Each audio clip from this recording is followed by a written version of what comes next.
Hello, today on my channel you will hear an amazing story about life. I hope you enjoy this story. This one struck me to the core. Honestly, I still can't forget it. Enjoy watching. Kira decided to walk to work today. The weather is beautiful, the city bustles along at its own pace. She thinks about her presentation at the doctor's symposium coming up in 2 days. She doesn't like to attend such events. Her colleagues have long felt that no event would accomplish its goal without such a luminary of medicine. Kira often struggles before drafting her speech for such events. It can go beyond the role of a doctor and cross the line into humanity.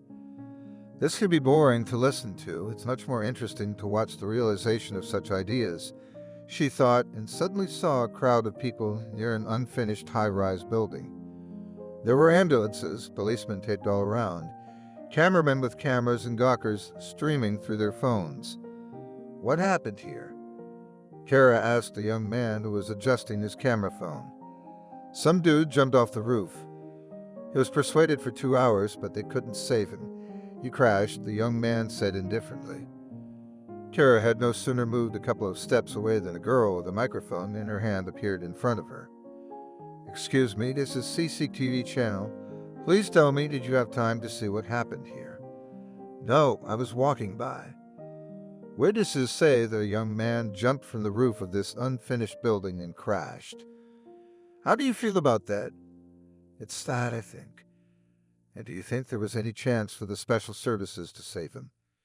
If I said yes, then the rescuers are to blame for his death. If I say no, then what consequences do you think that entails? Kara posed a counter question. I'm sorry, I'm asking the questions here. Society cares about people's opinions, not my views. So still, was there a chance of salvation or not? I refuse to answer that question. It's an ethically difficult subject. Excuse me, I have to go, Kira hurried off. Wait, what do you mean by ethically challenging? Is the death of young people so rare that it is now a taboo to discuss it? On the contrary, I think it should be talked about as much as possible. And before such young people have climbed onto the roofs of high-rises. In the early days of my medical career, I came face to face with a long story. I can't tell it all at once, so I prefer not to answer your question. That's interesting. Now, turn off the camera for a few minutes. The journalist turned to her cameraman. So you're a doctor and you know more about suicide than any of us. The journalist was persistent. You say you witnessed a story. I suggest you meet in the next few days and tell it to our viewers. How would you feel about that? Kira figured she had very little time in the next few days. She was already regretting that she had even entered into a conversation with this journalist. But immediately she remembered her impressions when those very events were happening around her. She had promised herself many times then that she would tell this story to everyone. And now it seemed the time had come.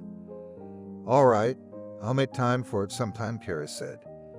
They exchanged business cards, agreed to meet at the journalist's studio in 3 days, and parted ways. 3 days later, Kara came to the studio of SSTV channel. There were a lot of people in the hall. The journalist came out and said that mistakes were unacceptable, as it would be a live broadcast. Kara was now thinking about how to tell in such a way that nothing would be left out of the story. From the first minutes of her speech, there was silence in the hall. Further, we will tell all the events as it looked in the heads of the silently listening audience. On that fateful day, John was rushing towards his destiny. 2 years ago, he received his diploma, immediately got a job in a large company. During these 2 years, he managed to prove himself as an excellent financier. Recently, one of his boss's friends approached him and said, "Efremov, I have been watching you for a long time. In your hands, any business is on fire. Isn't it time for you to step out of your comfort zone?" "What do you mean, Nathan?" John asked. "I am opening a new branch of my bank. I need a good, proven manager. I see potential in you and I recommend that you be interviewed by my Human Resources Department. If they confirm your candidacy, I will sign your appointment, set a big businessman in Nathan." For John, who had only recently been promoted to deputy manager at a bank. The offer came as a real surprise. He is happy that he has been able to grow so quickly to a level where he does not have to look for a place to grow and offers come to him. John told his manager about it. He regretted having to lose such a valuable specialist, but said he respected his choice. So there are no conflicts of interest or ethical issues. John can safely take a step forward to the top. The interview lasted quite a long time, but the outcome was favorable. Now they had to wait a couple of days for the company to make a final decision. The next day, Nathan called him personally and told him that he had approved his candidacy for the position of head of the bank's representative office. The first thing John did was to please his mother, who had invested so much in his son's success. He dialed her phone number and heard her voice. "Yes, son. Mom, I'm here with good news. God willing, you found a bride and are going to get married. Should I expect grandchildren?" she asked in her characteristic cheerful voice. "No, Mom. I've changed jobs. You know Gorodetsky, the millionaire. He owns the Rasfit Bank. So he opened a regional office in our city and appointed me director. Can you imagine? I already passed the interview. Gorodetsky himself called me personally and said he approved me for the position. I'm happy for you, son. I always knew that you would easily reach the highest peaks. So consider this your well-deserved success. Congratulations." "Thanks, Mom." Say hi to Dad. "Wait, son.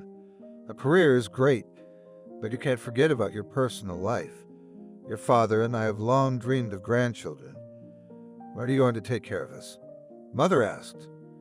"Mom, I've wanted to tell you this for a long time, but I haven't found the opportunity. Come on, you can tell me now. Do you have someone in mind? Why don't you introduce her to us?" "Yes, Mom, there is, but he's a guy, not a girl." "What? What are you talking about? Where does this obscurantism come from?" Mom started to get agitated, and John could barely contain his laughter, but he didn't manage it for long. Before his mother could be horrified, John was laughing into the phone, almost dropping the receiver. "I was kidding, Mom. What are you doing? How could you think that?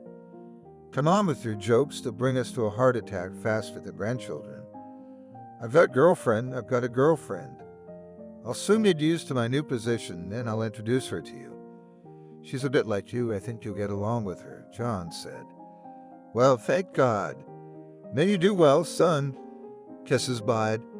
"Bye, Mom." John hung up the phone and turned up the volume of the music in the car. There's so much to do, I should call Natalie, he thought. But that's when Natalie called. "Hey, what's up? How'd the interview go?" "Hi, honey. It went great. I've already been assigned. I've had a couple of formalities for a couple of days, and I'll start the day after tomorrow." "Wow, congratulations." "Thank you, sweetie. And yes, I just talked to my mom. She's been asking about you for a while. She and Dad want to meet you. If anything, we'll have a family introduction party in a couple of months. How would you like that?" John asked. "That would be great. I hope they like me," said Natalie. "Of course they will. You have a lot in common with my mom." "Baby, what are you doing right now? Why don't we go out for dinner?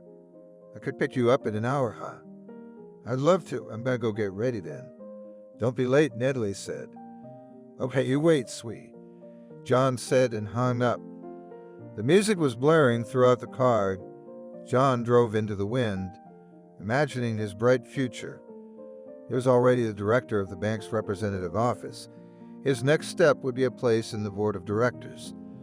He should be closer to it. Others dream of getting acquainted with him, and he himself turns to John. It's nice to be appreciated. John was immersed in his pleasant thoughts and occasionally ignored the rules of the road. He was sure that fate was always favorable to him. As he approached the intersection with the railroad, he reduced his speed, looked around, no obstacles in the way. Only on the right side of his path, a dense lilac tree in bloom pleased his eyes. John stepped on the gas. Already in the next second, he heard the strongest rumble and felt that he was flying somewhere with the car. The lilac tree flashed before his eyes. Yes, the tree had blocked the railroad, and he didn't see the speeding train coming. By the time he realized it, it was too late. The insight came only for a moment, then consciousness plunged into darkness. The car flew off the road for dozens of meters, a couple of times overturned and stuck between old trees. It was lucky that the impact came to the rear of the car. Otherwise, the tragedy could not have been avoided. After a couple of minutes, passengers were passing. Cars stopped and came running to help. Someone climbed onto the body of the car and with great difficulty opened its door, dirtying his hands in John's warm blood. Alive, the people around him asked. The man felt for a pulse but couldn't seem to see if there was a chance. It seemed not. He's crushed pretty badly. We can't get him out now. It would take special rescue equipment to cut the hood off. We need to call a rescue team, the man said. John couldn't hear any more of this conversation. At the moment of impact, a dark tunnel instantly appeared before his eyes. Now he sees a light at its end and flies towards that light, hoping to get relief from some intense pressure in it. He flies as hard as he can, but it is as if the light is purposely moving away from him. He knows for sure that he will find relief in that light, but it seems a long way off. John regained consciousness in the hospital 2 weeks later. When he opened his eyes, he didn't immediately realize where he was or what had happened to him. It seemed to him that he had slept a long, restless sleep and woke up with great difficulty. His mother was sitting next to him. "Where am I? What's happened to me?" John asked, barely regaining the strength to speak. "You're all right now, son. You were in a car accident. Eyewitnesses said you were lucky. Rest up. Get your strength back," Mom said. For the next few days, John tossed between heaven and earth. Then he regained consciousness and became aware of the hospital walls. Then again plunged into the chaos and loud rumbling that had recently divided his life into before and after. It wasn't until a month later that his condition stabilized. Now he began to feel his back stiffen from the constant lying down. John finally felt he could move his arms on his own. Then he asked the doctor for permission to go for a walk. "I'm sorry, but in your case, you can't walk yet. The fact is that you've suffered a serious spinal injury. As a result, the nerve signals to your extremities are not flowing. This can cause your legs to be immobile," the doctor said. It was the worst thing John had ever heard in his life. Had he really become a cripple? But he didn't want to believe the doctor's words. He spent the rest of the day trying to move his legs, but nothing came of it. At night he lost sleep. The prospect of becoming an invalid completely paralyzed his thoughts. How could this be? What had he done to fate to be punished so cruelly? The treatment continued. By the end of the second month, John was feeling well, but movement to his legs had not returned. His mother and father were always at his side. They reassured him in every possible way, reassuring him that he would walk very soon. But these reassurances only remained words. John is now confined to a wheelchair. He had his first stroke a week after he was discharged from the hospital. Nathan personally visited him with gifts and then delicately hinted that his decision to approve John as director was being reversed. Then he explained at length that the job was difficult, that he could not do it without good health, and so on. John knew this himself. He did not want to embarrass Nathan with his emotions. John thanked him politely for his attention and said goodbye. Meanwhile, millions of other people on the planet were going on with their lives. Some people were successful, their dreams came true, and nothing was threatened for it. Like Julia, she didn't get much sleep tonight either. She didn't get insomnia from worrying like other people do. It's the anticipation of tomorrow that kept her awake. Julia is the only and immensely loved daughter of Kevin Borisovich, a successful entrepreneur. She was lucky to be born into this family. Julia's mother has aristocratic roots. She received an excellent education, had feminine wisdom and a calm character. Thanks to this, the daughter grew up a real princess. Julia was the girl who never let her parents down, while at the same time, herself from this did not suffer. She had time to go to all extra classes. She easily managed to win in all competitions. And in between, she was fond of cooking and always surprised the guests of the family with exquisite dishes in her adolescence. Then she successfully entered the Faculty of Finance and graduated with a red diploma. The dynasty of financiers has grown a worthy heir. Her father, Kevin, owns several firms and is famous for his charitable projects. Of course, Julia will inherit all these riches on the rights of the only heiress. While still a student at a private elite school, Julia met Sam. Between them arose at first platonic love. After school, they started dating and feelings grew into passionate love. Sam never disappointed her. He is also the son of a rich family and has brilliant prospects. Recently, Sam officially introduced Julia to his parents, and they gave their blessings for their marriage. Julia is looking forward to the day. Her excitement today has nothing to do with that. She has long dreamed of having an exhibition of her paintings that she paints in her spare time. Recently, her father decided to give her such a gift. He entrusted the organization of the exhibition to his assistants. Julia found out about it when almost everything was ready. All that was left was to place the paintings in the city's artist's house and prepare for applause. Kevin had sent invitations to all the influential people in the city. There will be press, there will be stars and journalists. This will be Julia's first time performing in front of such a large audience. Sam will be there, that she has no doubt. At this time in the same city, student Kira was facing a big change in her life, and of course did not know through what events her path would cross with these people. "Mom, you can congratulate me. I found a job," said Kira, who had just come from her studies. Her mother was greatly surprised. "Daughter, what need do you have to work? You study in medical school. Study takes so much energy and time from you. Your father and I provide you with everything you need. Why do you need a job? How long can I sit on your back? I'm old enough to take care of my own problems. That's not the point. You should put all your energy into studying to become a good doctor. You know how much responsibility this profession entails, don't you? If you miss something now, it could affect someone's life in the future. That's what you have to think about," your mother said. "I'm thinking the same thing. My new job is directly related to my future profession. There I will gain practical experience. I will see real hospital life and doctor's life," said Kira with enthusiasm. "Wait, so you got a job at the hospital? How did they get you if you're still in school?" "I got a job as a nurse."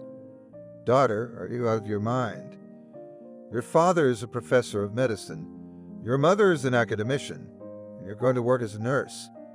Here we go again. Aren't nurses human beings? I think it's the kind of job where you can fully immerse yourself in a real medical atmosphere. No, you've got to give it up before your father finds out. He's definitely not going to approve of this move. Mom, it's up to you. Dad listens to you for everything. If you say it's the right thing to do, Dad will support it. So try to understand me right now.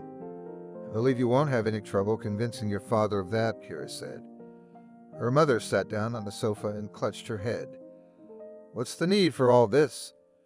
You don't need anything. You're getting your knowledge at university. There will be time for practice."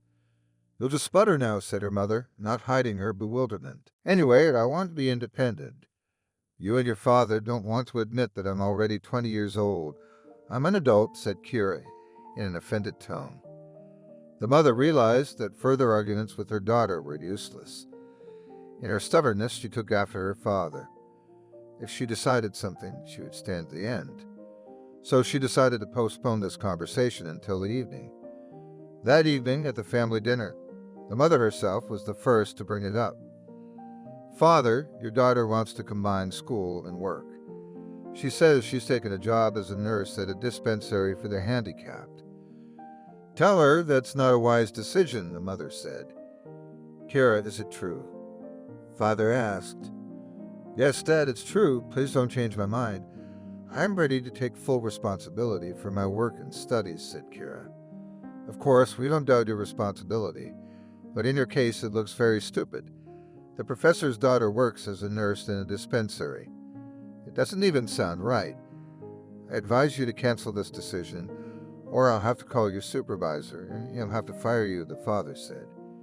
"Whatever you want, I'll stick to what I want."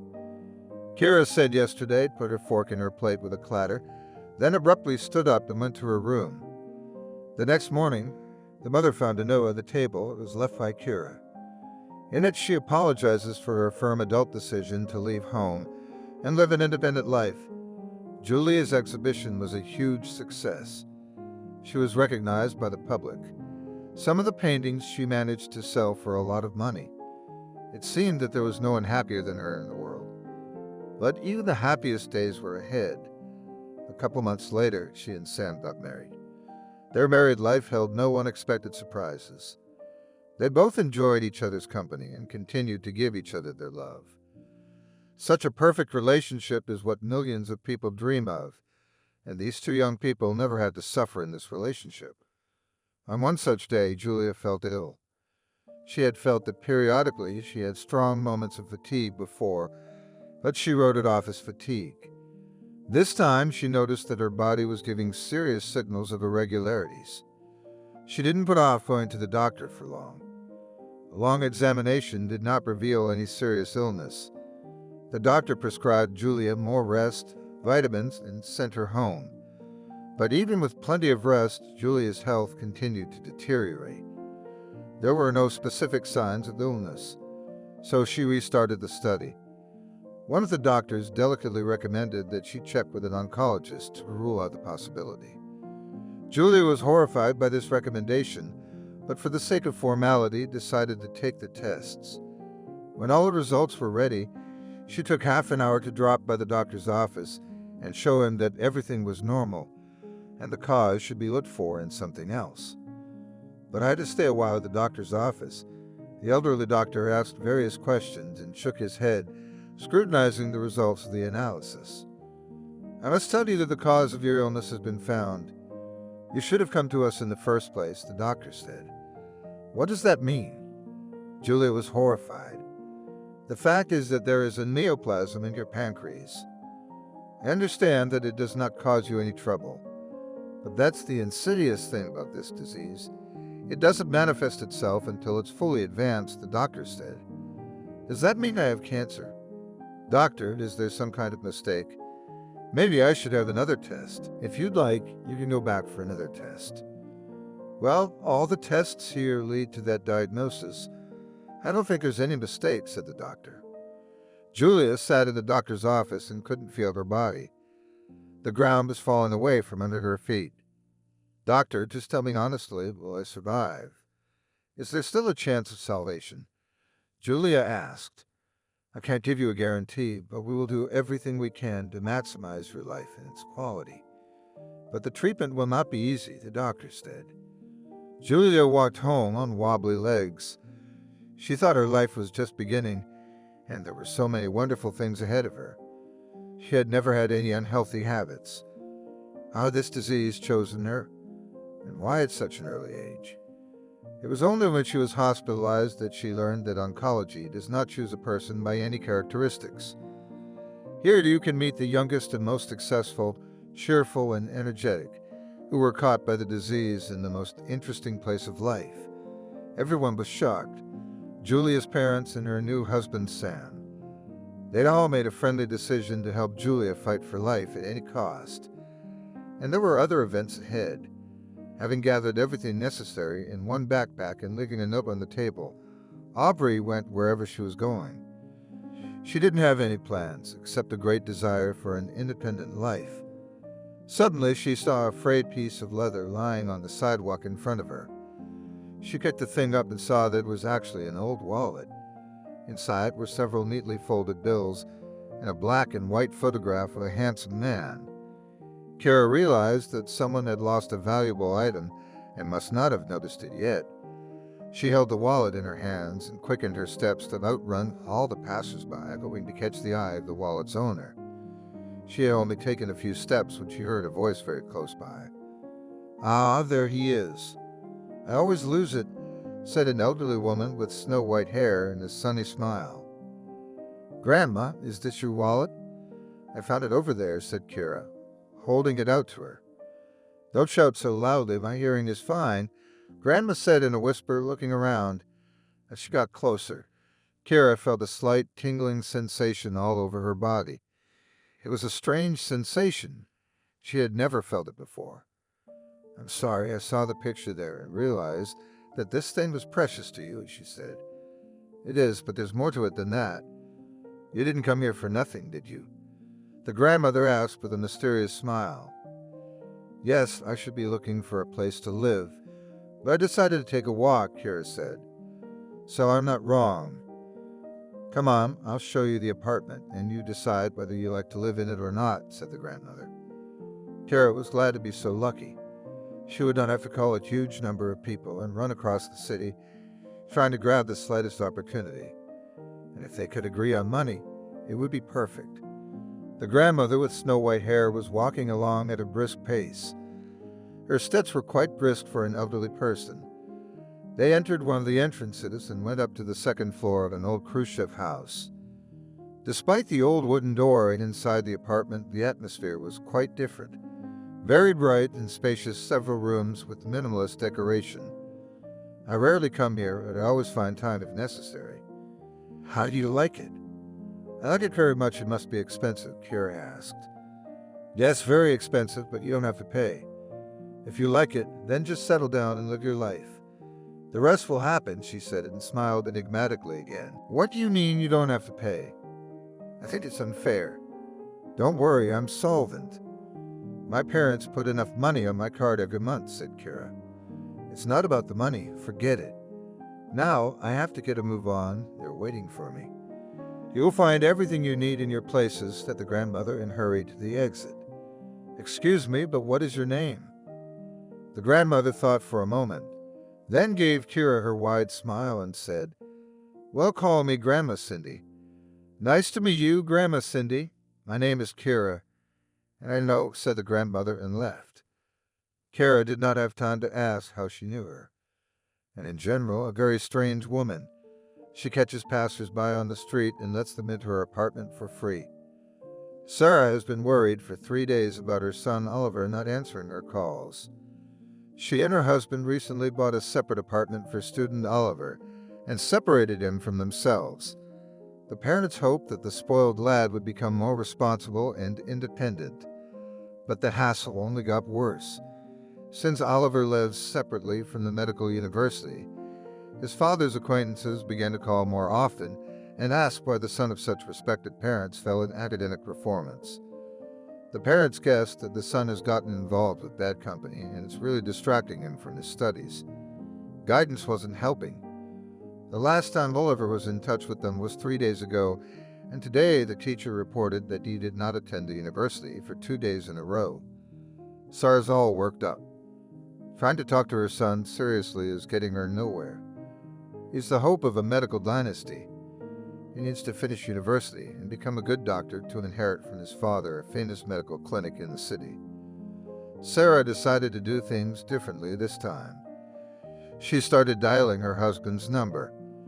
"Jack, Oliver's teacher called, says he's not showing up at the university. I think you should take the time to stop by and see him. I'm asking you to talk to him like a grown man to a man." "I'm running out of arguments," she said. "Sarah, honey, you should have thought of that before. You lost your son. You should have paid more attention to him when he was a teenager instead of following me around to find out I was unfaithful." "So much for the consequences," Jack replied. Sarah knew the conversation would go therefore scripted. She had to listen silently to her husband's rebuke at first, then still insisted that he talk to his son. Returning from work, Jack knocked on his son's apartment, but he had to wait quite a while. He was not going to turn around and leave, as he had already seen from the yard how the lights were on in all the rooms of the apartment.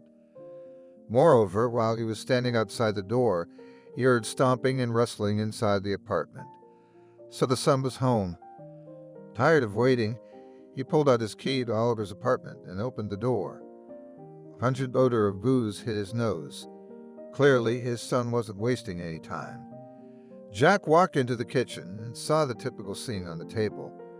Empty bottles and plates of food. As he stood looking at the mess, he heard a voice behind him. "Hello, it's all right, we're in a bit of a mess." Jack saw the tall, wrapped woman in front of him hurriedly getting out of the shower. He looked at her in surprise and couldn't figure out who she was. The woman was clearly not in Oliver's circle. She was closer in age to Jack's own years than to young Oliver's. "I'm sorry, who are you?" Jack asked. "My name is Eve," the woman said, and walked toward Jack with her hand outstretched. "What are you doing here?" Jack asked, not sure how to give his hand to the strange woman. "Has Oliver told you anything about me? My name is Eva. Oliver and I have been dating for 6 months, and we're serious," the woman said. "Okay, Eva, you're going to get dressed and go to your house. There you'll have plenty of time to think about why you shouldn't pair up with a kid who could be your son," Jack said. "Wait a minute. How is it possible that you're a young and modern man and your views are medieval?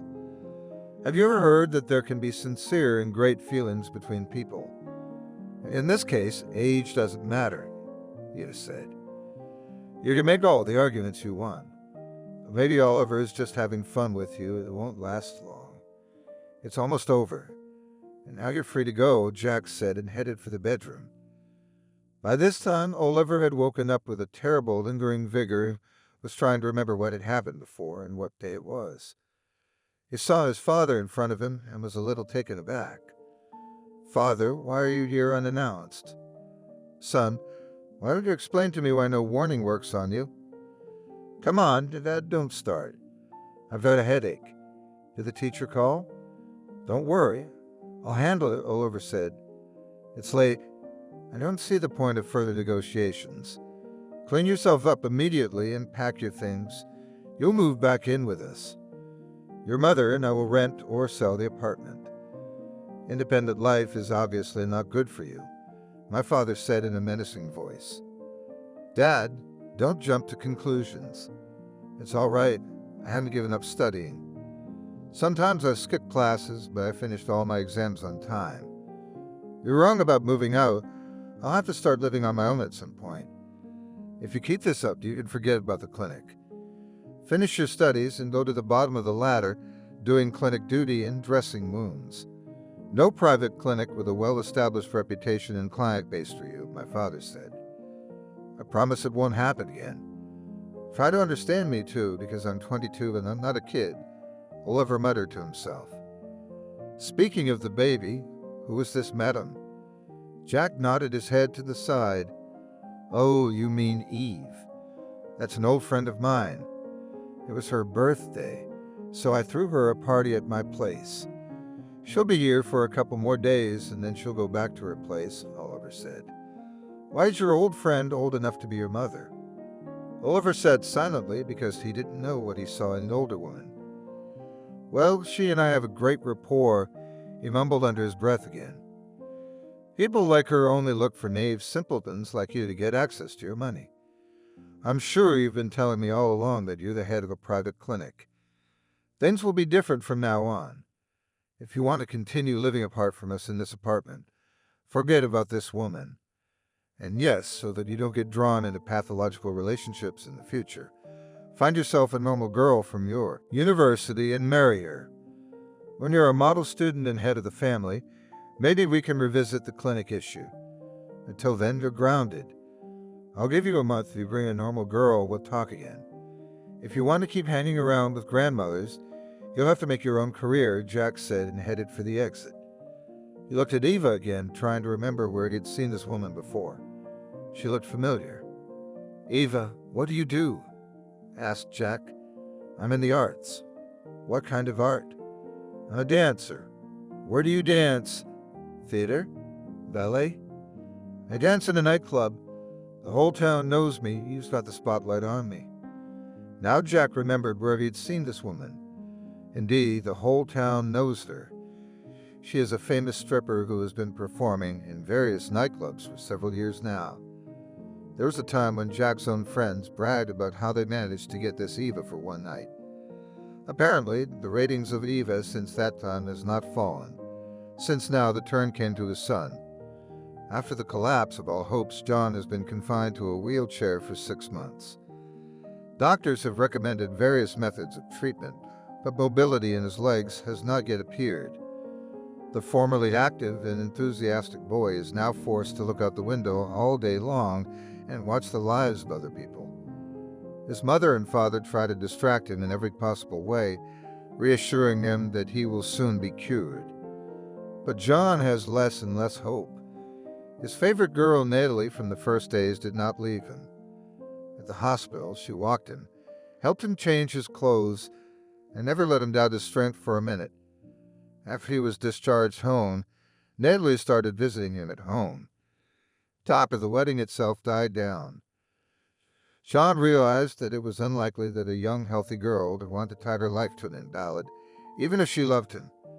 Who needs such a burden? After 6 months, Natalie's visits became rare. John counts the days until she arrives. Today marks the end of the 3rd week since Natalie has not called or come to see him. John's only hope is for his upcoming birthday. Maybe, out of pity, she'll make time for him. Son, your father and I have decided to celebrate your birthday at a nice restaurant. We'll invite your closest friends and co-workers, and you'll have a good time, Mom told him. Mom, maybe we shouldn't. Who'd want to waste time at some cripple's birthday party? If I could be of any use to them, I'd have something to look forward to. They're just begging for their attention, aren't I? Don't say that, John. That's what you think because of your time constraints. Actually, people are very understanding. They'll even be happy to cheer you up. So go along with it. It'll be fine, your mother assured me. What about Natalie? She's been gone 3 weeks. I have no right to call and demand her attention. Why would she want me like this? Inviting her to a birthday party will make her show up and pretend like everything's normal. What about Natasha? She's still good to you. She said it's going to be a busy time at her job. Don't worry about unnecessary thoughts, or Natasha will come to you, her mother reassured her. Parents tried to organize everything for John's birthday party at the highest level. At the appointed hour, they arrived at the restaurant and waited for the guests. John's mother waited most of all for Nathan, who had once held her son in high esteem and saw in him a bright future. The support of such a person would be very helpful now. The first people to arrive for John's birthday were his former colleagues. John was surprised, as he had expected them the least. When they had worked together, there had been a lot of stuff going on inside the office, and sometimes they had had to put the screws to each other in order to get favor with the management. John was no stranger to that either. He thought that these people held a grudge against him and were happy about his new disability. Turns out that wasn't the case. As the evening approached the midpoint, John received a phone call from his former supervisor. For some reason, John thought his former boss wanted to tell him that he was on his way up. I actually overheard another conversation. John, I wish you a happy birthday. I gave my present to the driver. He'll bring it home. Don't be offended. You know I have a lot of things to do. I couldn't come to see you. Soon I'll find a window in my schedule and we'll have a friendly sit-down. And today I wish you all a good evening, said the manager and hurried to say goodbye. Whether the former manager was so busy or not is not known for sure. But John decided that the invited guest did not come on purpose because he was now a useless burden for everyone. And it was impossible to change his mind. Indeed, only 5 of the invited 20 people showed up. When John was tired of waiting for the others, he turned to his mother. Mom, you were talking about Nathan. What did he say to you? He asked. His mother had tried to avoid this question for so long, but she had not succeeded. She would have to tell the truth. Son, don't take it personally. Nathan said he's meeting with some important partners tonight. He'd asked me to say hello to you, but he couldn't make it himself, your mother said.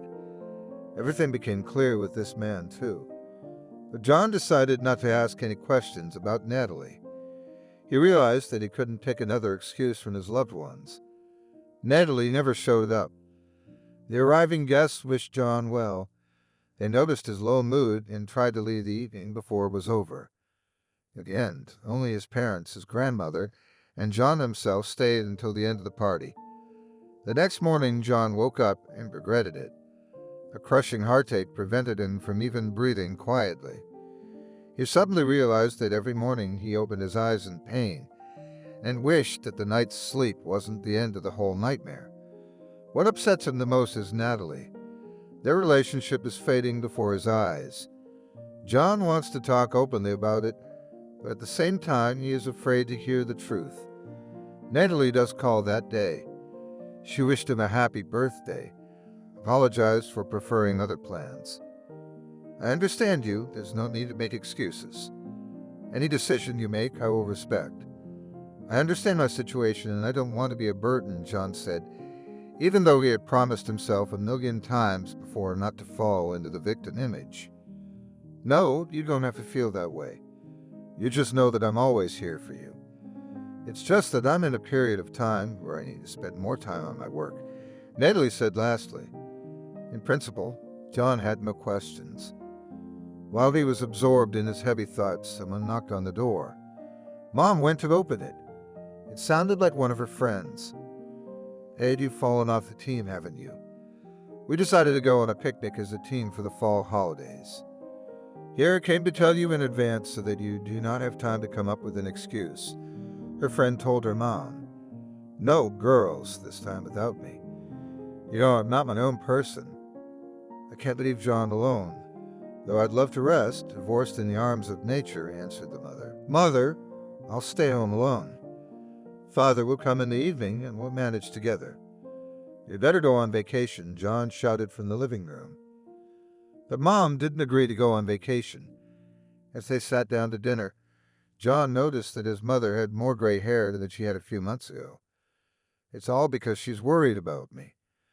Not only am I useless, but I'm dragging other people down too, John thought. From that day on, he was rapidly falling into depression. If he used to wake up early in the morning and try to move his lifeless legs, now the blossoming guy turned into a vegetable. His appetite is gone, and at night he sobs like a baby instead of sleeping.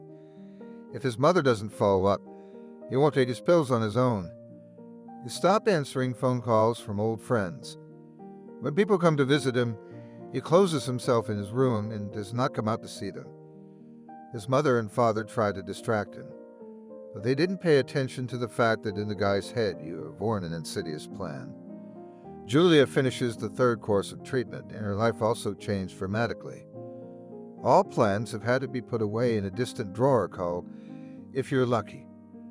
Today, she goes to the doctor to find out the results of the last test after the next course of chemotherapy. She waits with bated breath for some positive news from the doctor. There were not many people in the doctor's waiting room, so Julia went in at once.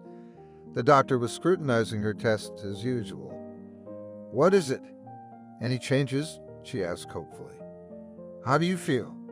Do you feel any changes? The doctor answers as if delaying an unpleasant answer. To be honest, I don't know what torments me more, my illness or the chemotherapy. If we compare with the initial period, in principle, the tumor has stopped growing. But this may be a temporary effect.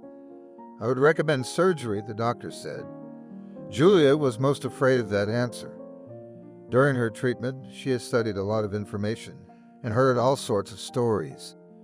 Usually after surgery, the condition of patients deteriorates significantly. You can forget about your quality of life. Maybe that's not true for everyone. Doctor, how effective will the surgery be? Unfortunately, no one can give a 100% guarantee. In any case, it will be an attempt to do something. In general, if you get a few more courses of chemotherapy after the surgery, the cancer cells die completely and you can talk about victory, the doctor said. Julia has been afraid of medical manipulation all her life. What to speak about surgeries when she was hysterical at the mere sight of syringes? Well, life has forced her to do it, and now she gets a bunch of syringes a day. And now her fear of surgery is insurmountable. She's convinced that surgery is just another way to postpone the imminent end. On her way home, she decided to take a walk. She walked down the street and greedily experienced life. She hadn't noticed before that ordinary, everyday life could be so beautiful, and that even a big city held some secrets. It was amazing to realize that in this huge flow, One person's life meant nothing. Even if his life is cut short right now, this active movement and the hum of the city will not stop for a second and will continue its course. While she was thinking about all this, she tripped lightly over some small object. Turning around, she saw an old leather wallet under her feet. She pulled it out. It was folding. It wasn't hard for her to see the picture of a handsome and young man in the wallet, and of course, a few neatly folded bills. Julia decided that someone had dropped it and was probably looking for it. As she stood and looked around, she didn't notice an older woman with gray hair appear next to her. "I suppose you are looking for the owner of this wallet?" she asked and looked at the wallet with a smile. "Yes, it's yours. I guess it was lying right under my feet," Julia said and handed the wallet to the older woman. "Do you seem to have some important thoughts?" the old woman asked. "Well, how can I put it? I just want to have time to look at this life," Julia said and put her arm around the older woman's shoulders. "I understand, but all is not lost. I was in a similar situation myself many years ago. You were. I think the medicine was weak then. But how did you manage to cure yourself?" Julia asked with interest. And medicine plays a secondary role here, as it turns out. It's your desire that determines a lot. I see you have a lot of it. That's right, my life is just beginning. It pains me to realize I can't even plan for the future. Wish I could. I won't keep you long. I'm here to tell you the most important thing. If you want to get something, you have to give others something very valuable to you. Do you understand? Grandma asked and looked at Julia with a smile. What I need most of all is hope, so I should give hope to others. You are a good girl. I believe that you are really ready to win. You know the way, so follow it. I have to run. I have a granddaughter who lives in my apartment, the grandmother said and hurried away. Julia had only one idea in her head, to give hope to others. But how to do that? She listened to her heart and heard a faint clue, but she decided to follow it. The quiet voice of her heart led her to a church on the outskirts of town.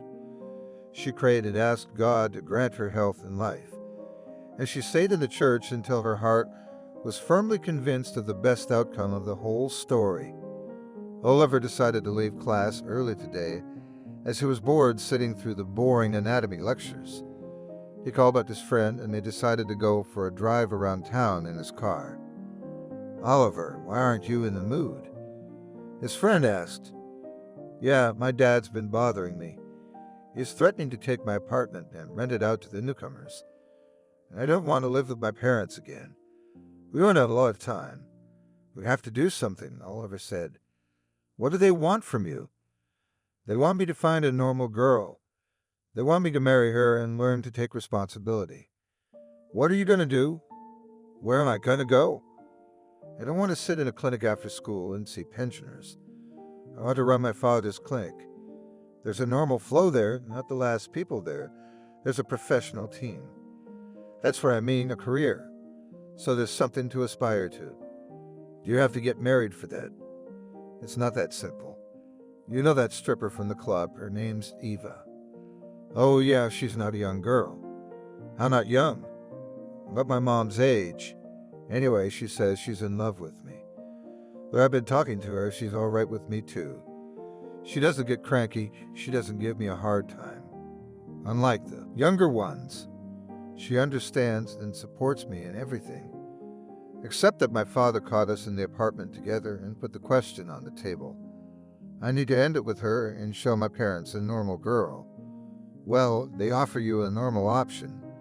You find a normal girl, introduce her to them, and if they want you to marry her, she will live with you and take care of you. And with your Eva, you can see in a club or in a hotel. But everything will be with you.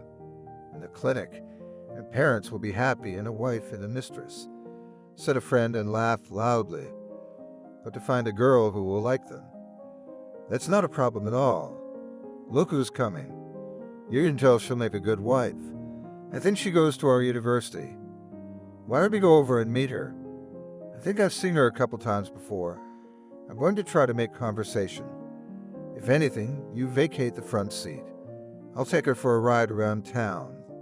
said Oliver and hurried towards the girl. Hi. Hi. You're a school deer, right? I have a school deer too.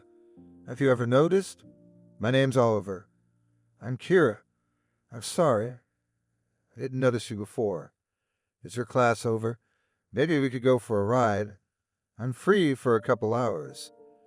Unless I'd have to get to my work. I don't have much time, Kira replied. On the way, they chatted about their studies. Kira was smart, but not as interesting as the stripper Eva. But Oliver didn't forget about his goal for a second, so he actively kept talking to her.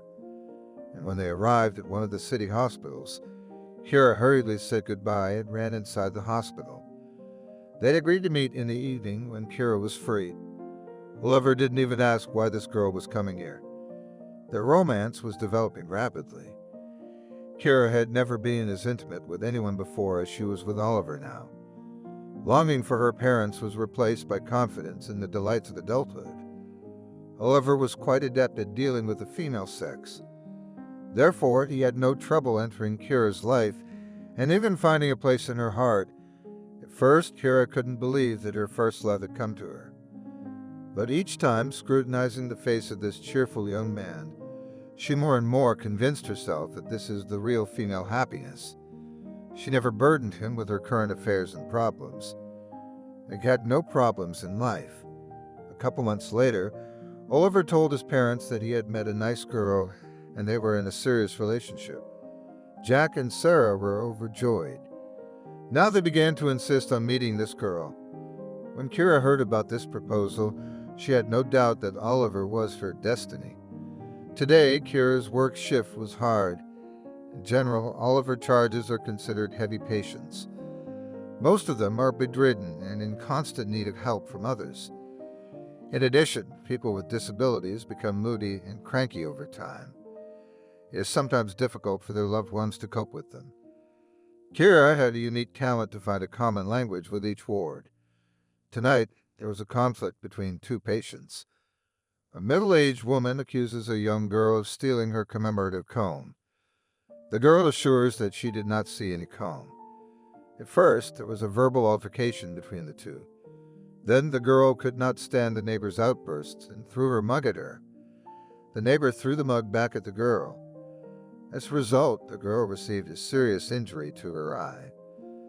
Kara found out about everything only when the noise was raised.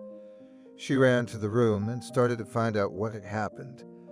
By that time, both women were out of their minds. The girl was screaming and crying like a small child. The woman was inconsolable that the one wanted to hurt her. Barbara, how can you throw yourself at a man when you can solve everything by talking? Everyone here hates me. And you hate me too. Of course, we're all useless people here. But some of us even here don't want to realize that. Instead of being supportive of each other, they're willing to tear up the nearest neighbor. I think they deserve to die. They deserve a painful death. The girl continued to wail. And you, Aurora, why didn't you call me first? We could have looked for your comb together. Why do you think Barbara stole it? Because she asked me for it 2 days ago. I let her use it and she wouldn't give it back. That means she didn't have a comb of her own. So you did a good deed for her. But then you decided to charge her for your kindness. Is that how you mean it? Kara asked in a stern tone. Well, I didn't mean it that way. I wanted her to always ask me. The second patient began to justify herself. At that moment, the door opened and another nurse on duty came in. Kara, why do you need to babysit them? Would you rather I call security and have the guys help calm them both down? Trust me, they're better at dealing with these kinds of issues, the nurse said. Both patients immediately realized what fate awaited them. The guards are usually not ceremonious with anyone. That's why they're very afraid of that word. No, there's no need. We'll settle this peacefully. Right, girls? Kira asked and looked at the conflicting neighbors. Yes, we'll work it out ourselves now, both women said hurriedly. In the morning, as Kira was leaving the hospital grounds to go shopping, she stopped purposely at a small cosmetics store. She got 2 combs and brought them to her charges. Here's one for both of you. Now you won't have to fight with each other, Kira said. Both women were very happy with even such a small gift. Kira finally found time for other things and headed for the staff room. Suddenly, she heard sounds in the head doctor's office. I don't want to torture them with my existence. Because of me, my parents have to deny me everything. Friends put a cross on me, held a birthday party. Almost none of them came. There was a favorite girl. She gradually disappeared from my life. I've become a burden to everyone, so I want to spend my last days here, without complicating the lives of my loved ones, said the young man. Why do you have the impression that you are making life difficult for them? Asked the doctor. I feel it. The day will come when they will say it to my face. I don't want to wait for that day, so I decided to leave home voluntarily. Accept me, and I want to stay here, said a young man in a wheelchair. All right, we'll take you in. Just keep in mind that you have a good chance of getting back on your feet and returning to a full life. You'll have to take good care of your health here. We'll try to help you with that. No, I don't believe in that anymore, the young man said and cried like a child. Kira realized that the new resident of the dispensary had come here on his own. Judging by his words, he has a depressive state. That means that she should establish contact with this patient and be as attentive to them as possible. Thus began John's new life under the same roof with the disabled. Julia spent the whole night thinking about how to be useful to others. In her case, it would not be easy. She herself can barely cope with a progressive disease. But she was determined to show the world that even in this condition she had fortitude and was willing to be of service to others. This would strengthen her motivation to recover at the deepest level. In search of like-minded people, she came to a supportive community for cancer patients. She asked to volunteer. In fact, the volunteers here are those who are themselves suffering from cancer at some stage or the other. Her task is to periodically visit elderly patients to help them organize their life and leisure time. These people have proved to be in high demand here. On her first day at work, Julia received a call from a woman asking for help. She complained that she was seriously ill and had nowhere to go. Julia decided to visit the woman. When she arrived, she found a lonely woman with disabilities in an old abandoned house. It was unknown how she had survived without help before. I had a son who took care of me in some way. Recently, he had an accident and died. I signed the house over to my son a long time ago. Now my daughter-in-law wants to build a new house here, and I am in the way. She sends people every day and demands that I vacate the house, the woman said and cried. Darga realized that the woman clearly did not have the energy for a showdown. Now she needed to take care of her health. She consulted with her supervisor and decided to help the woman to be accommodated in a dispensary for the disabled. On the same day, Kira witnessed a second person being brought in. For her, these are normal working moments. She didn't bother with this woman, as it was supposedly her daughter who was next to her. But the next night shift turned out to be a turbulent one. The newly arrived woman was in severe pain. Julia stayed by her side.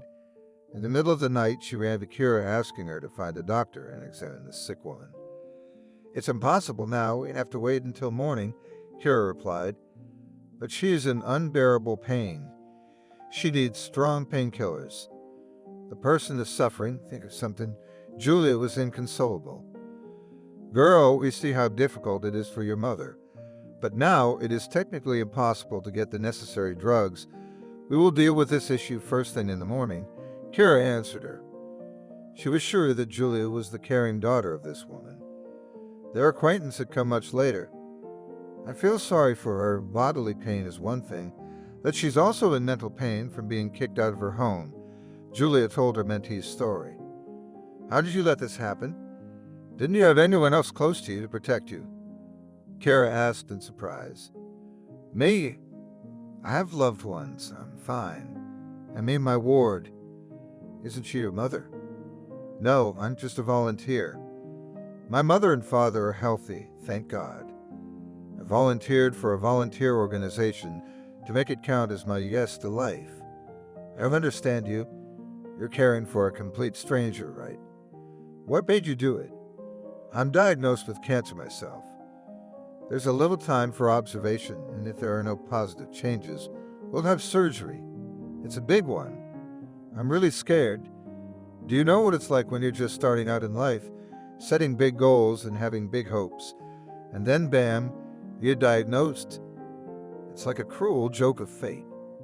I met this woman on the street and she made me realize something very important. I have to help others deal with their illness in order to conquer mine. In short, I just want to live. That's all. I understand you. You deserve all the praise and respect you can get. I'm sure you'll be fine. You will recover and live a long life, said Kira and hugged her new acquaintance. So this is where you work. I hope the atmosphere of the place doesn't put pressure on you, because you are still so young. Julia asked. No, not at all, because I realized that I have to be strong enough to withstand such manifestations of life. I'm studying to get a doctor. My parents are medical scientists. They've been so dedicated to medicine all their lives, too. Why here? You would have easily gotten a job at any other hospital or even a private clinic. I think this is the real face of reality here. In private clinics, of course, comfortable, many of the horrors of our profession just do not see. But here, the disease is intertwined with real fates. I'm interested in learning all this, enthusiastically told Kira. I'm finishing my shift and you hang in there. I still have time to clean up. I have a big night tonight, she added. Do you have a date? Not exactly. Meeting my favorite person's parents. Wow, that's really important. Don't stay here too long and get ready, Julia said. Kara hurriedly headed for the locker room. Passing by the sanitary room, she noticed a strange picture. Some of the guests of the dispensary headed to the treatment room in a wheelchair and actively looked around, as if hiding from someone. Kira began to discreetly observe further. The man waited for the nurse to leave the treatment room, then drove into the office. When Kira came to the doorway, she saw the man hurriedly going through the medications in the nurse's open safe. What are you looking for in here? Kira asked. John hadn't noticed that he was being watched earlier. Therefore, he was startled. I was looking for my pills and they didn't give them to me today, so I thought I'd look for them myself. He came up with an idea. You don't have to get them on your own. You will go to your room and you will wait for the nurse, Kira said and rolled John's wheelchair. Kira looked closely at the fading guy but found no suspicious signs. Later, the nurse counted the medications in her office and made sure none of them were missing. Kara believed that the guy had really come for the pills. Now she headed to the locker room with peace of mind. No sooner had she reached the mirror than she heard the exhausted screams from the ward. She ran back in. A young man in a wheelchair, who had just been looking for his pills, was lying on the floor bleeding. Kara didn't immediately realize what had happened. As luck would have it, the head doctor wasn't there. Kara came closer and saw that the young man had cut himself with something. Kara wanted to call for help, but she couldn't find anyone from the medical staff. It was with great difficulty that she was able to lift the guy off the floor and put him in the bed. He was conscious and crying like a little baby. The guy was wailing that he wanted to get out of his life and end this torment. Here, Kira remembered the doctor's words there, that she should be as careful as possible with this guy. The doctor had said he was in an acute stage of depression, and anything could happen. She had to stop the blood from the wound and bandage it herself. Fortunately, the wound was shallow. Then the guy was sedated and put to sleep. Kira realized that she was going to have to rethink her plans. She dialed Oliver. Hey, sweetie, we've been waiting for you here for a long time, Oliver said in an affectionate voice. I'm sorry, I don't think I can make it tonight, she said. Next time, my parents might not be able to make time for you. You and I planned this evening 2 weeks ago, so what's the excuse now? Oliver was losing his temper. It's a long explanation, I'm sorry. I'll call you later, Kara said and hung up. Oliver was extremely angry. He was going to introduce Kara to his friends today. He was already exhausted from trying to make friends with a girl he wasn't interested in. She always seemed too boring to him. Eve was different. It was good to have her in his life. Oliver decided to distract himself from his anger and dialed her number. A woman's voice answered on the other end of the line. "What do you want?" Eva answered a little snidely. "Honey, I've missed you. We need to see each other today," Oliver pleaded. "The meeting isn't until after my show is over. It'll be closer to midnight." "Wait at your apartment and I'll be there," Eva said. "No, you don't need to come. Dad's still mad from that time. He wants to break us up. Now you and I need to meet somewhere neutral for a while," Oliver replied. "Look, I don't like to go to hotels. I like the comforts of home. I think you're a mature guy who can work things out with your parents. And after all, it's your apartment, right? Why do they manipulate you so much and you fall for it like a kid?" said Eva. Oliver hung up the phone and thought, indeed, Eva saw through everything. Parents always find a way to impose their opinions. If before it was just persuasion, now that he was older, it was blackmail. Still, it's good to have Eva around to point these things out. Thus, there was a sharp protest inside Oliver about his parents. Kara was nervous when Oliver once again invited her to meet his parents. She'd never been particularly confident, especially after a long shift at the hospital. When they arrived at Oliver's parents' house, Jack and Sarah greeted them with smiles and hugs. They managed to chat about all sorts of things along the way. "It was a tough shift, saving a man from suicide," Kara said. "What a job you have. But this is reality. The other side of reality, where illness changes destinies and people. I want to be a specialist with a capital letter. That's why I got this particular job," Kira said. Oliver flinched and looked at Kira with surprise. He knew she worked at the hospital, but he had thought she handled less heavy tasks. He had never talked to her about it, and this was news to him. They quickly reached the huge mansion where Oliver's parents lived. "Well, hello, son. Good to see you. And this is your girlfriend, Kira, the one you told us about," said his father, trying to lighten the mood after that unpleasant conversation. "Yes, Dad, this is Kira." "What a nice girl. Nice to meet you, Kira." "Nice to meet you, Sarah." They sat down at the table and began to talk, discussing various topics. Kira tried to be friendly and cheerful, but her nervousness was still evident. Oliver noticed that she was often distracted and uninvolved in the conversation. Oliver decided to lighten the atmosphere and suddenly turned the topic of conversation in an unexpected direction. "Mom, Dad, I'll tell you where Kira works. She works as a nurse at the hospital." "Mem, how interesting. What kind of tasks do you have to do there, Kira?" asked Sarah. Kira started to get even more nervous. "Well, it's not a very interesting job, but someone has to do it, right?" Yes, it's true. It's so interesting that sometimes Kira can't get out of this hospital," Oliver added sarcastically. Jack noticed that his son was overstepping his bounds. "Why, it's not so bad. Any labor is useful. I suggest we change the subject," he said. Oliver didn't want to shut up. "No, of course not, but Kira herself is always complaining that it's such a boring job." Kira felt her face turn red. She felt uncomfortable and awkward when all of a sudden they wanted to talk about her job.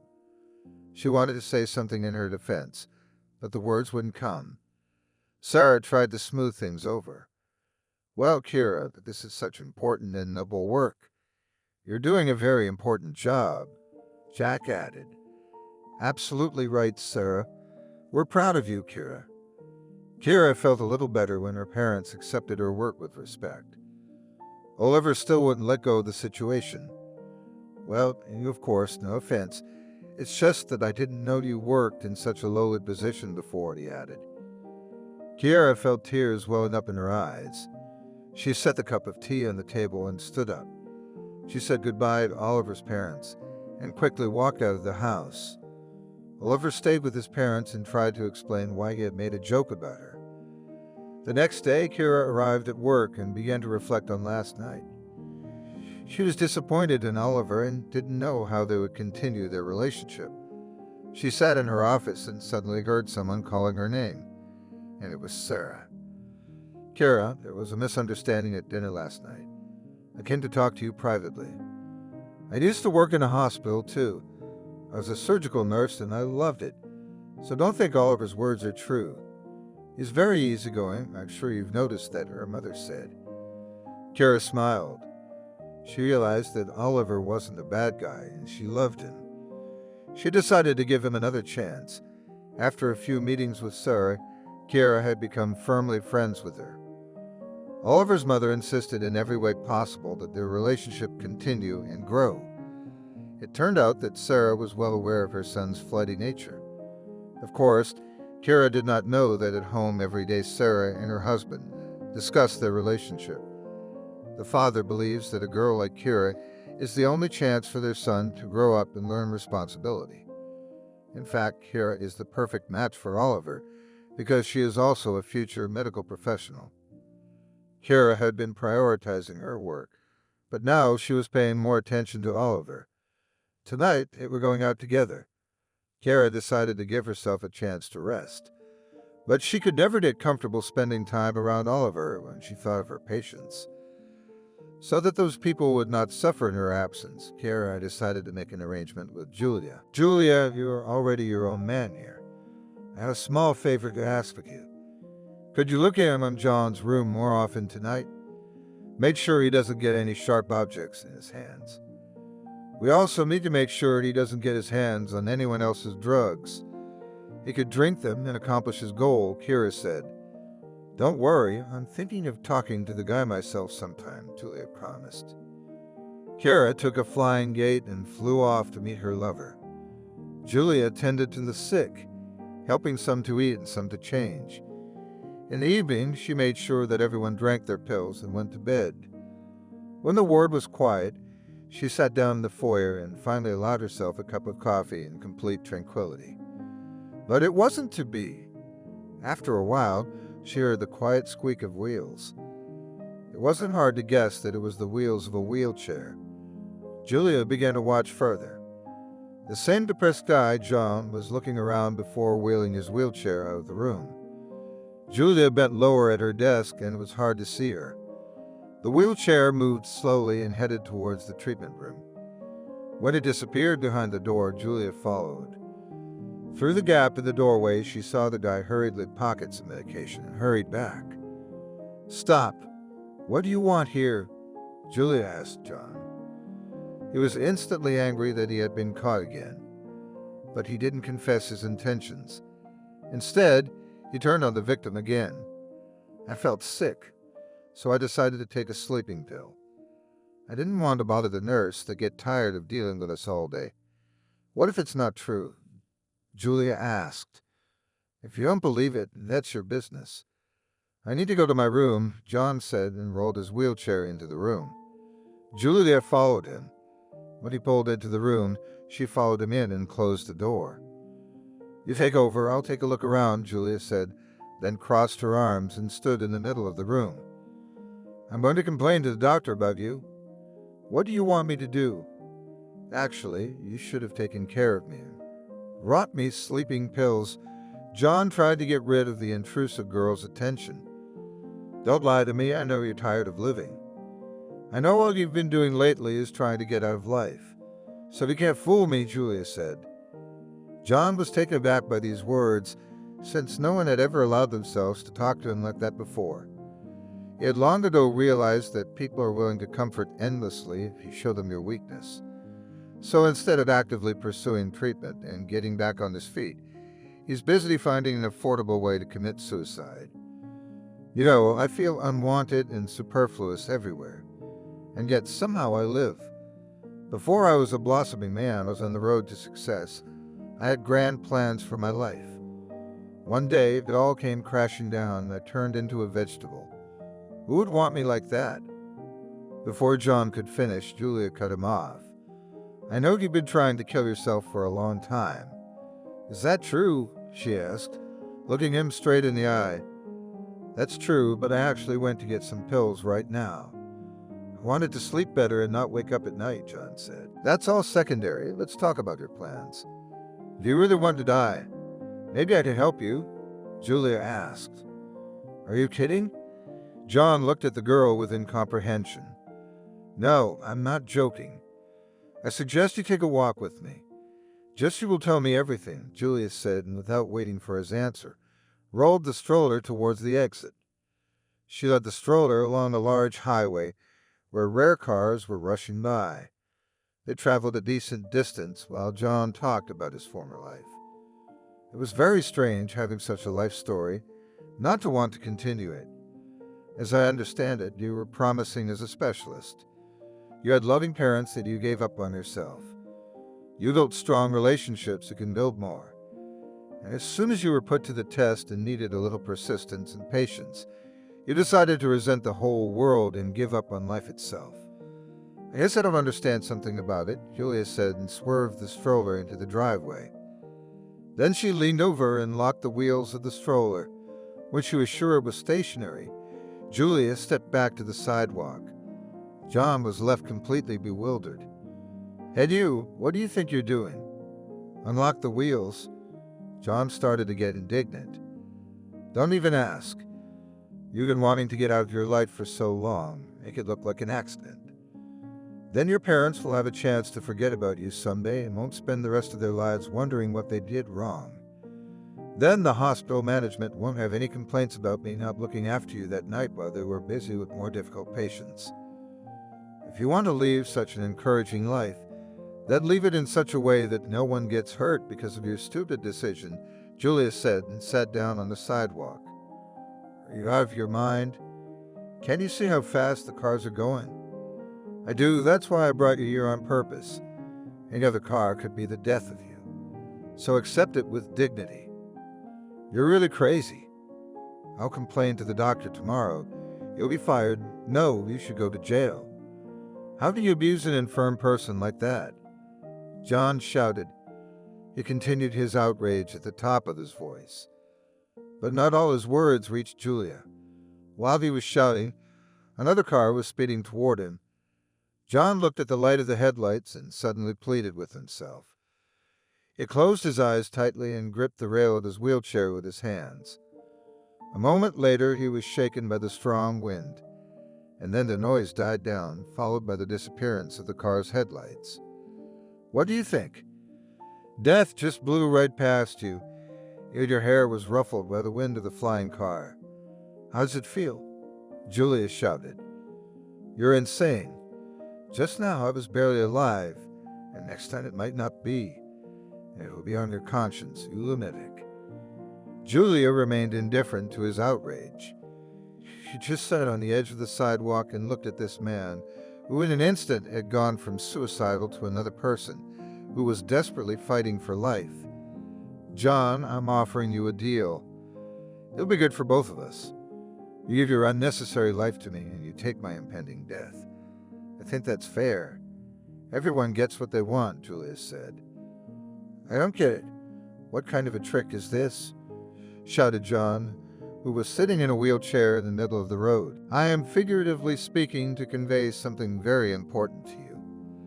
We've been having a heart-to-heart talk for almost half an hour, and you've never once asked me why I should bother with you and listen to your complaints. Meanwhile, I'm comparing them to my reality. You want to know. You're just doing your job. No, I'm a financier by trade. I was born into a finance dynasty, which means I could spend my life counting big bucks. I was really going for it. Then one day I got a diagnosis that put the whole course of my life into question. And now, for 8 months, I had been fighting hard for life and convincing myself every second that God hears my prayers and will not take my life at such an early age. I really need life. And if you don't need it, let's switch roles, Julia shouted back at him. Well, sorry, I thought you were the new staff here. I sympathize with you about the illnesses. I think you're giving up hope for nothing. I know a lot of people who've made a full recovery from an incurable diagnosis. Believe me, with such a courageous character and stubbornness, you will definitely win, said John, already changing his tone to a more friendly one. Well, that seems to be the deal. Are you ready to go back to your room and think about your position in life? Ideally, you should go back to your parents and work hard on your health. I've read your story. You have a real chance of getting back on your feet, Julia said. John sat in silence.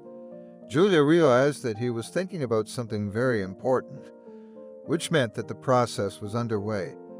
A person can't accept important thoughts at once, so you have to let him live with the idea for a few days. With these thoughts, she got up from her seat and went to the wheelchair to take him back to the hospital. Seeing the headlights of another car flying towards them, Julia quickened her steps. All she had to do was make a couple simple movements to get John to the safe side of the road. But this car was going seemingly much faster than the other cars were passing. The next moment, Julia heard a loud rattle of metal and a lingering creak. The light of the headlights disappeared and total darkness reigned all around. She ran in the direction the car had rolled after flipping several times along the road. As she got close, all she could see was the wheels of the car in the air as it continued to spin. The air was filled with the smell of burning rubber. She pulled out her cell phone and called her colleagues for help. There was no time to wait for a medical ambulance. Judging by the moans, there were several people inside the overturned car. But where was John? Julia was horrified when she imagined the possible scenario of the collision. He could have stayed under the car with his stroller or fallen into the deep hole that runs right past the road. But John and his stroller are nowhere to be seen. Of course, Julia would be severely penalized for such an experiment and would have to answer to the law. But she was more worried about John than anyone else. Her colleagues who arrived on the scene carefully pulled the passengers out of the car. There were two of them, a young boy and a girl, both unconscious. "We don't have time to go to the trauma center. Turn to the dispensary, there we will give first aid, and then we'll see," said one of the dispensary staff. And so we did. Bloody two young people, a boy and a girl, were placed in one of the wards of the dispensary. Because of the profuse bleeding, the doctors were not able to recognize their faces immediately. And when they did, they were all shocked. In the girl, they recognized a young nurse, Kira, who had already managed to love for her diligence and curiosity. And the guy next to her face was familiar to everyone. He often came to the hospital to pick up Kira. What a miracle that they survived. "They are about to get married," said the doctor to her colleague, dressing Kira's wounds. "Really? How long has this girl been working for us?" asked another. "About a year, I think." "And you didn't pay attention to her last name and middle name?" asked the first one. "No, I didn't. But her face is very familiar, as if I had seen her as a child somewhere, or so it seems to me," said the second. "It may well be the daughter of a very important person," said the second. "Why does she work here as a nurse? Is there no better position for her?" The first one asked again. There were decent places, but she didn't want to go there herself. "I think her father sent her to us on purpose to get the information he needed," said the second. "Did you see that guy's last name? He doesn't come from an ordinary family either. If so, when this girl comes to her senses, someone should talk to her," said the first. "What? What is there to talk about?" "This complicated guy has a very bad reputation. The girl is promising, and the family has a good reputation. So, a friendly word of advice to warn her. Because she's young, she's probably fallen for his words," said the other one. "It could well be." Kara opened her eyes and tried to figure out how she had ended up in the bed for her patients. All she could remember from last night was how they had rushed in Oliver's car after their evening walk to her patients. There was no way she could calm herself down and decided to make sure each of them were okay one more time before going to bed. Oliver was a little puzzled by this, as he generally didn't like her being so attached to her patients. So he pressed the gas to the fullest. Then they saw a dark silhouette on the road, and there was a crash. "Kara, how are you feeling?" Julia asked, who had been sitting next to her the whole time. "Julia, I don't really remember how it happened. It's a miracle. Your injuries are minor, and Oliver's fine. And our John's fine, so he's got his brain back in place. But I'm going to be severely punished," Julia said. "How did you end up in there anyway?" "I wanted to teach that John a lesson because he tried to take pills again yesterday." I took him out to the big highway and put him in the middle of the road. I wanted to let him know that his desire to quit was really just a deep inner resentment against life. I wanted him to feel how precious life really is, especially when you're on the road to death. Why are you being so hard on him?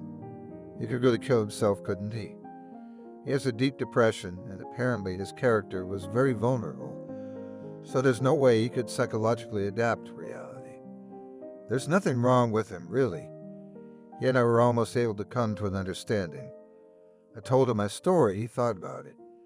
Just as I was about to drive him off the road, a car jumped out. That's when I found out it was you and Oliver. How's Oliver doing? Where is he? Kara asked. Oliver's fine, so don't worry about anything and rest. I have to get ready. They're probably coming for me now, Julia said. Who's coming? Are you going home to your place?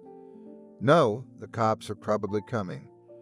John was going to complain that I endangered his life, and the accident was my fault.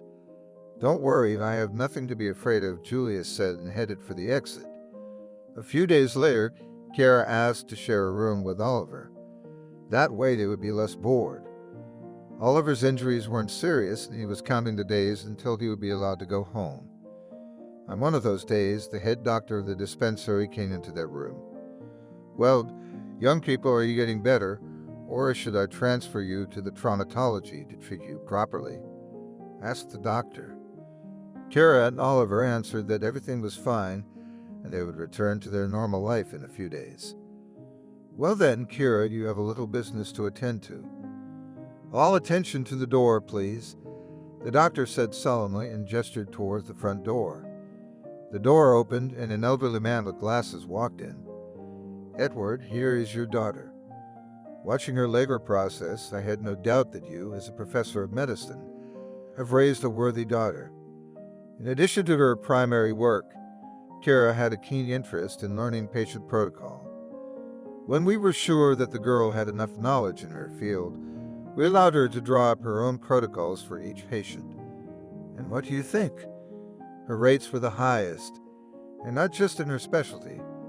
For example, she worked hard on a paralyzed guy, and now this guy can partially walk on his own, all thanks to Kira's efforts.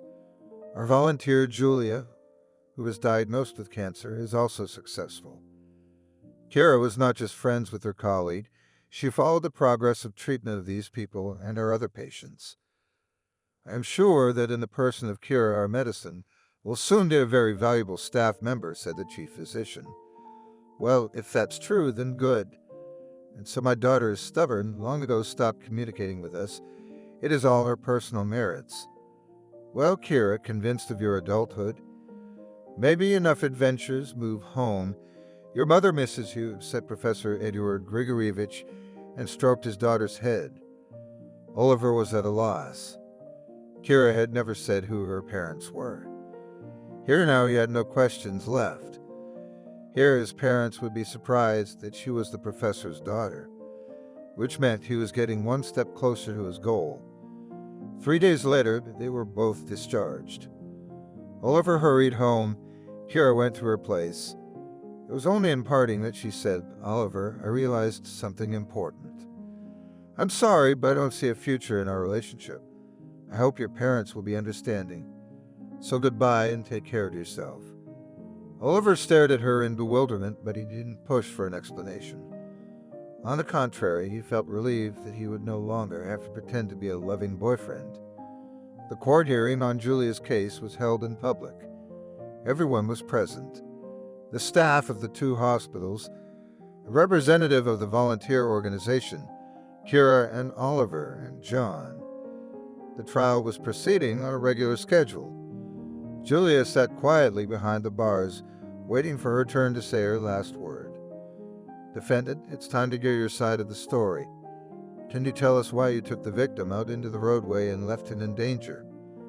Your Honor, the victim had been planning to pass away for a long time. I wanted to give him that opportunity in the safest way possible.